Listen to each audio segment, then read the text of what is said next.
நீதிபதியை விமர்சித்து வீடியோ வெளியிட்ட விவகாரத்தில் வழக்கறிஞர் வாஞ்சிநாதன் மீது நீதிமன்ற அவமதிப்பு நடவடிக்கை எடுப்பது குறித்து சென்னை உயர்நீதிமன்ற தலைமை நீதிபதி முடிவு செய்வார் என உயர்நீதிமன்ற மதுரை கிளை தெரிவித்துள்ளது.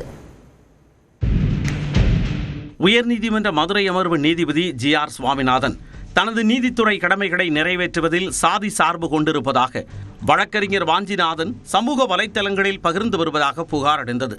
இதனிடையே தஞ்சை தமிழ் பல்கலைக்கழக பேராசிரியர் நியமனம் தொடர்பான மேல்முறையீட்டில் ஆஜரான வழக்கறிஞர் வாஞ்சிநாதன் சாதி ரீதியாக செயல்படுவதாக கூறப்பட்ட குற்றச்சாட்டு குறித்து நேரில் ஆஜராக நீதிபதிகள் உத்தரவிட்டிருந்தனர்.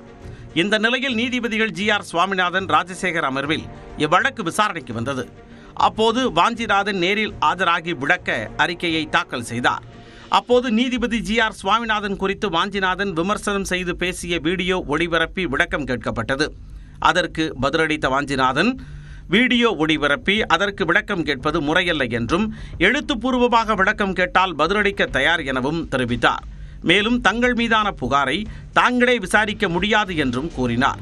அதற்கு நீதிபதிகள் தாங்கள் தலைமை நீதிபதிக்கு அனுப்பிய புகார் குறித்து விசாரிக்கவில்லை என்றும், தொடர்ந்து 4 ஆண்டுகளாக நீதித்துறையை, நீதிபதிகளை விமர்சனம் செய்து வருகிறீர்கள் எனவும் தெரிவித்தனர். உங்களையெல்லாம் போராளி என யார் கூறியது என வாஞ்சிநாதனை பார்த்து கேள்வி எழுப்பிய நீதிபதி ஜி.ஆர். சுவாமிநாதன், நகைச்சுவை செய்கிறீர்கள் என்றார்.